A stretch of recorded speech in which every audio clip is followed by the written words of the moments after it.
Welcome back viewers. Programme जे हिस्से में ज़िक्र कंदासीं सिंध जो। सिंध में बरसात खां पोइ वारी सूरत हाल मजमूई तौर ते समूरे मुल्क में ख़ासि तौर ते बलूचिस्तान ऐं सिंध जे मुख़्तलिफ़ इलाइक़नि में बरसात जूं जेके तबाहियूं आहिनि उन खां पोइ हाणे बहाली वारियूं सरगर्मियूं जारी आहिनि। केतिरी बहाली थींदी, कीअं थींदी, केतिरो वक़्तु लॻंदो, इहो इलाही सारो डिघो बहस आहे। अॼु वज़ीर आज़म मियां मोहम्मद शहबाज़ शरीफ़ पहुतो आहे खैरपुर जे इलाइक़े कोटनीजी में ऐं उन बरसात मुतासिरनि खे ख़िताब पिणु कयो आहे। सिंध सरकार पंहिंजे तरफ़ां कोशिशि करे पई, वफ़ाक़ी सरकार जे तरफ़ां केतिरी मदद मिली आहे उन मां सिंध सरकार मुतमइन त आहे। बहरहाल हिकिड़ी जेका ॻाल्हि आहे क्रेडिट ॾियण वारी उहा इहा आहे त वज़ीर आज़म साहब मौजूदा वज़ीर आज़म सिंध में बरसात खां पोइ वारी सूरत हाल खे बहरहाल इन हद ताईं त संजीदा वठे पियो त हू भेरे भेरे सां दौरा कंदो रहे थो। इन हवाले सां ॻाल्हि ॿोल कंदासीं, तफ़सीली ॻाल्हि ॿोल कंदासीं। मूंसां गॾु टेलीफोन लाइन ते मौजूदु आहिनि नाले वारा सहाफ़ी ऐं तजिया निगार मोहसिन बबर साहब।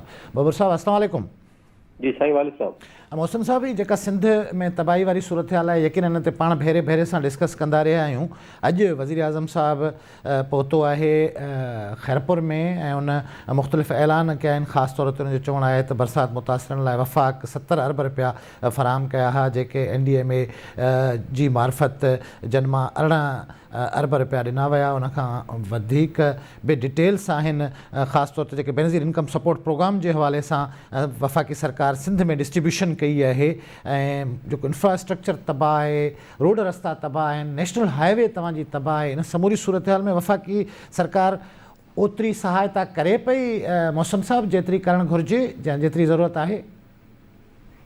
सभ खां पहिरीं ॻाल्हि इहा त तव्हां दुरुस्त कई आहे त प्राइम मिनिस्टर शहबाज़ शरीफ़ इन ॿोॾ वारे सूरत हाल खां पोइ भेरे भेरे दौरा कंदो रहे थो ऐं हर ज़िले में तक़रीबन हाणे हू वियो आहे। दादू खां वेंदे खैरपुर ऐं बलूचिस्तान जे इलाइक़नि ऐं हिननि लाड़काणे वारे इलाइक़नि में सभिनी हंधनि ते हू वियो आहे, हम दौरा कया आहिनि ऐं उन्हनि डायरेक्टली माण्हुनि खां हाल वाल वरितो आहे। हाणे इहा ॻाल्हि इहा आहे त इहो डिज़ास्टर तमामु वॾो हो। इहो बहस हाणे धार आहे त इहो मैन मेड हो या कुदरती हो ऐं कुदरत जो केतिरो अथो ऐं इंसाननि जो हिन में केतिरो अथो, इहो धार बहस आहे। हिन में वेंदासीं त वरी ॿिया मामला अची वेंदा। पर मजबूरी तौर ते जेका बहाली वारी सूरत हाल आहे उहो इहा आहे त ज़रूरु माण्हू अञा बि बेघर आहिनि ऐं अञा बि लखनि जी तादाद में माण्हू पंहिंजे घरनि जे ॿाहिरां उन्हनि खे अजान आहिनि ऐं उते उहे मौजूदु आहिनि, वेठा आहिनि, पंहिंजे कारवां वार पंहिंजो कमकार पंहिंजी ज़िंदगी अॻिते हलाए रहिया आहिनि। पर हाणे सॼी सूरत हाल इहा हुई जो हिन जो सॼी डिपेंडेंसी जेका आहे वफ़ाक़ी हुकूमत तोड़े सूबाई हुकूमत जी, उहा हाणे थी पई आहे ॿियनि इदारनि ते, माना आलमी मालियाती इदारनि ते या मुल्कनि ते, त उहे असांजी मदद करे असां हलायूं। बिल्कुलु जेतोणीकि सिंध गवर्नमेंट हिन में को 40-45 अरब रुपयनि जा जो ख़र्च करे चुकी आहे, जंहिंमें पंहिंजो आपाशी जे सिस्टम जी बहाली ऐं रोड रस्तनि जी हल्की फुल्की मरम्मत, उन खां पोइ राशन वग़ैरह ॾियणु, इहो सभु शयूं जो तक़रीबन 30 अरब रुपया उन्हनि ख़र्च कया आहिनि। 13 अरब रुपया उन्हनि हाणे ज़रात लाइ ॿिज लाइ माण्हुनि खे ॾिना आहिनि, उहे हाणे माण्हुनि में अॻे महीने खां तक़सीम थियणु शुरू थींदा। त इहो कुझु इन्हनि तरफ़ां हींअर ताईं इहो कयो वियो। फेडरल गवर्नमेंट जेके 70 अरब रुपया ॾिना आहिनि उहे सुठी ॻाल्हि इहा थी आहे त डायरेक्टली 25,000 रुपया माण्हुनि जे अकाउंट में विया आहिनि, आम माण्हुनि ताईं पहुता आहिनि। बिल्कुलु आम माण्हुनि ताईं उहे पहुता आहिनि। हाणे 25,000 रुपया तमामु वॾो अमाउंट न आहे, पर पोइ बि हिकिड़ो माना वधि में वधि दादा चलो तव्हांखे 25,000 मिली विया, तव्हां पंहिंजो राशन ऐं खाधे पीते जो ख़र्चु 2-3 महीना हलाए सघो था। जेको वीचारो ग़रीब घराणो आहे उहो 25,000 हुनजे लाइ हिकिड़ो सुठो अमाउंट आहे। जी बिल्कुलु नथो चई सघिजे त घर ठहंदो, ज़ाहिर आहे घर कोन ठहंदो, हुन सां ॿियूं शयूं कोन थींदियूं। न पर मोहसिन साहब हींअर जेके वॾा इशू अॼोकी डेट में सिंध फेस करे पई, तव्हां जेकॾहिं कराचीअ खां सखर वञो त तव्हांजी नेशनल हाईवे हैदराबाद खां पोइ लाॻीतो सखर ताईं घोटकी ताईं मुकमल तौर ते ज़रे घटि तबाह आहे, खॾा आहिनि, लॻंदो ईअं ॼण तव्हां कंहिं लिंक रोड तां गुज़रो पिया। इन खां अलावा इंफ्रास्ट्रक्चर जे हवाले सां, रोड स्ट्रक्चर जे हवाले सां अॼु वज़ीर आला हाउस में बि इजलास थियो आहे अहम ऐं उते मुकमल तौर ते बहस थियो आहे। पर वफ़ाक़ी सरकार जेके बुनियादी जुज़ आहिनि उन्हनि में पंहिंजे पर में का बि नथी करे सघे मदद। जीअं तव्हां ॿुधायो पिया त रुॻो परॾेही इमदाद ते भाड़ियो वञे पियो। ॿिन्ही सरकारुनि जे तरफ़ां सिंध सरकार बि आलमी इमदाद तरफ़ ॾिसे पई ऐं वफ़ाक़ जूं नज़रूं बि उते ई खुतल आहिनि। इहा बिल्कुलु गाज़ी ईअं ई आहे। 1250 अरब रुपया खपनि था सिंध खे मुकमल बहाली जे लाइ। जी 1250 अरब रुपया न फेडरल गवर्नमेंट वटि आहिनि न सूबाई हुकूमत वटि।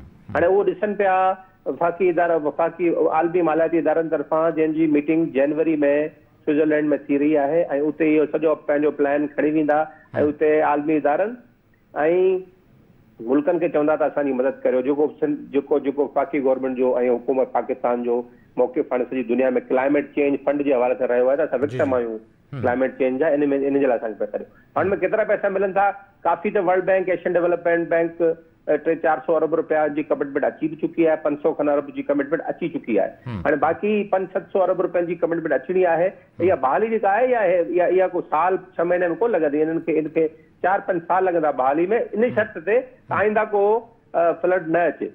फेडरल गवर्नमेंट बि ज़ाहिर आहे उन वटि पैसा न आहिनि, एतिरे पैसा ॾेई सघे थी। इंफ्रास्ट्रक्चर जी जेसिताईं ॻाल्हि आहे त हाईवे त हुई वफ़ाक़ी हुकूमत जी ज़िम्मेवारी आहे। जी बिल्कुलु। हाणे तव्हां अंदाज़ो लॻायो त हिकिड़ो प्रोजेक्ट आयो पे मोटरवे शक्कर हैदराबाद जो, उनमें काफ़ी बहितरी अॻियां थी, उनमें बहितरी अचे पई। हेॾा असांजे कामूरन ऐं बोतारनि गॾिजी मिली करे हिकिड़ी करप्शन करे विधी ऐं उहो असांजो दाग लॻी वियो सिंध ते। ऐं हू ज़ाहिर फेडरल गवर्नमेंट जा ऑफिसर ऐं सियासतदान चवंदा बाबा तव्हांखे केतिरा पैसा ॾियूं, जेतिरा पैसा ॾियूं था तव्हां त शुरूआत करप्शन मां कयो था। इहे सवाल बि आहिनि जेके उथारणु घुरिजनि। बाक़ी बहरहाल इहो प्रोजेक्ट जो इफ़्तिताह थी वियो आहे, शहबाज शरीफ़ इफ़्तिताह करे छॾियो आहे, पोइ दफ़े सखर आयो पोइ हफ़्ते इफ़्तिताह करे छॾियो। उमेद आहे इहो प्रोजेक्ट पंहिंजे टाइम ते पूरो थींदो। उन खां पोइ ॿिया जेके इंफ्रास्ट्रक्चर जा सॼा मामला आहिनि उहे सिंध हुकूमत वटि आहिनि। इंडस हाईवे जो मामलो आहे उहो जेन्युइनली सिंध हुकूमत खयो आहे, उनमें बिल्कुलु वफ़ाक़ ॾोही आहे। इंडस हाईवे मुकमल न थी सघियो आहे। 70 अरब रुपए जो मामलो, असांखे सिंध खां पैसा बि वरितऊं पर उहो ठाहे ॾिनऊं प्रोजेक्ट। त इहे कुझु शयूं आहिनि जेके वफ़ाक़ खे करण जूं पूरियूं आहिनि, पर ॻाल्हि सॼी आहे बेसिक रोल ठहे थो सिंध हुकूमत जो। सिंध हुकूमत केतिरो पंहिंजी सियासी कंप्रोमाइज़ करे थी पंहिंजी हुकूमत सां वेही, जेका पंहिंजी इतादी हुकूमत आहे वफ़ाक़ जी, ऐं केतिरो उन्हनि खां शयूं घुरे थी। काफ़ी अहिड़ा मामला आहिनि, काफ़ी अहिड़ा एरिया आहिनि जिन में असां बहस करे इहो साबित करे सघूं था बाबा तव्हां कुझु न आहे कयो इन हवाले सां वफ़ाक़ खां कुझु न आहे वरितो। इहे सभु शयूं वफ़ाक़ खां वठणियूं पवंदियूं। बलूचिस्तान काफ़ी अॻिभराई कई आहे। केपी हाणे वफ़ाक़ सां इन मामलनि ते जहिड़े में लॻो पियो आहे त वधि में वधि असांखे पैसा मिलनि। असांजे गवर्नेंस गाज़ी, असांजी गवर्नेंस जेका आहे सूबे जी, उहो बि त ख़ुदि हिकिड़ो सवालिया निशान आहे। केतिरा पैसा वठंदा आहियूं ऐं उनखे वरी ख़र्च केतिरो कंदा, उनजी परफॉर्मेंस किथे आहे, उनजी डिलीवरी किथे आहे। इहो इशू थिए पियो मोहसिन साहब, इहो इशू थिए पियो मुंहिंजी राय में, छाकाणि त पोइ जेका गवर्नमेंट हुई इमरान ख़ान साहब जी, उन हवाले सां त सिंध जो वॾो वज़ीर सैयद मुराद अली शाह वाज़े मौक़िफ़ रखंदो हुयो, आम पब्लिकली मौक़िफ़ रखंदो हो त संदसि सिंध जी ॻाल्हि न पई ॿुधी वञे ऐं सिंध जे चीफ मिनिस्टर जी हैसियत में उनजी ॻाल्हि खे इम्पोर्टेंस न पई ॾिनी वञे। पर हीअ जेका मौजूदा वफ़ाक़ी गवर्नमेंट आहे, यकीन हिन में त पीपुल्स पार्टी शेयर होल्डर आहे, हिन हुकूमत जी इत्तिहादी धुर आहे। सिंध जा जेके इशूज़ आहिनि उहे पेरिटी जे बुनियाद ते हल कराइण खपनि वफ़ाक़ खां। पर जीअं तव्हां चओ पिया त हिते जेके इशूज़ आहिनि करप्शन जा ऐं ॿिया, उन्हनि जे करे ई इलाही सारा मामला आहिनि जेके हल न पिया थी सघनि। मोहसिन साहब जी बिल्कुलु गाज़ी, हाणे हिन मां उहो ई सवाल वरी बार बार उथारे थो। ॾिसो हाणे हिकिड़ा त पैसा घटि मिलंदा, हिनमें असां चीफ मिनिस्टर मुराद अली शाह साहब ऐं सिंध गवर्नमेंट जी जेके एफर्ट्स आहिनि, चलो उनखे जेके एप्रिशिएट कयूं बि सही, तयारी ते तव्हां सुठो कमु कयो। तहरीक इंसाफ़ जी हुकूमत में तव्हां सुठा सवाल कया ऐं सुठियूं जेके डिमांड्स कयूं। पर मुंहिंजो सवाल हाणे इहो आहे त तव्हां जॾहिं 100 अरब रुपया घुरिया मिसाल तौरु, ऐं मां तव्हांखे 20 अरब मिलिया, 80 अरब न मिलिया, त उन 20 अरब खे तव्हां कीअं ख़र्चु कयो? सवाल इहो आहे त तव्हां उन्हनि 20 अरबनि खे छा सवलो ख़र्चु कयो? जेतिरा पैसा तव्हां वटि आया सिंध हुकूमत जे रिसोर्सिस मां, फेडरल गवर्नमेंट जे रिसोर्सिस मां, उहे तव्हां वटि जेतिरा पैसा पूल थिया, छा तव्हां उहे माण्हुनि ताईं पहुचाया? तालीम जी हालत तव्हांजे साम्हूं आहे। असांजी लिटरेसी रेशियो नथो बहितर थिए, असांजे स्कूलनि जी हालत नथी बहितर थिए, इस्पतालनि जी जेके प्राइवेट सेक्टर में इस्पतालूं ॾिनियूं वियूं आहिनि, जेको प्राइवेट सेक्टर हलाए थो, जेका प्राइवेट मैनेजमेंट आहे उहो बहितर आहिनि। सरकारी सेक्टर तबाह लॻो पियो आहे। मूंखे ॿुधायो कहिड़ो शोबो, रेवेन्यू जे शोबो खे तव्हां बहितर कोन करे सघिया आहियो। तव्हां जेके आम ज़राअत जी तबाही तव्हांजे साम्हूं आहे। मूंखे ॿुधायो त कहिड़े शोबे में एतिरा पैसा मिलण बावजूदि हिननि बहितरी आंदी आहे? उन्हनि जी परफॉर्मेंस हिननि खां पुछूं था त हिननि खे असांखे वरी ही नज़रियाती नारा ॾेई था छॾनि पिया त साईं हीउ नारो त फ़िलहाल हीउ नारो खाओ तव्हांखे परफॉर्मेंस कोन ॾींदासीं, नारो ॾींदासीं तव्हांखे। हाणे इहे नारनि जी बुनियाद ते तव्हां केसीं ताईं सिंध जे माण्हुनि खे हकलींदो पिया, केसीं ताईं ॿिया हलाईंदो? इहे सवाल आहिनि जेके वफ़ाक़ी हुकूमत खां असां पंहिंजा जेके राइट्स आहिनि उहे बिल्कुलु सिंध हुकूमत सां गॾु बीठा हूंदासीं। बिल्कुलु बीहण बि घुरिजे बाबा असांखे ॾियो, पर जेके तव्हांखे पैसा मिला आहिनि उन्हनि जो हिसाब त ॾियणो पवंदो, उन्हनि जी परफॉर्मेंस ॾियणी पवंदी। मोहसिन साहब डिलीवर करिणो पवंदो, रुगो नारनि सां, नज़रियाती नारनि सां, त यकीनन सियासत थींदी। पर ही जेको तव्हां पॉइंट आउट करियो पिया त सिंध में ज़रूरत आहे डिलीवर करण जी, वॾी महिरबानी मोहसिन बबर साहब, तव्हां वक़्तु ॾिनो। व्यूअर्स, वक़्तु थिए पियो ब्रेक जो, ब्रेक खां पोइ पाण वापसि ईंदासीं ऐं प्रोग्राम जो सिलसिलो जारी रखिबो।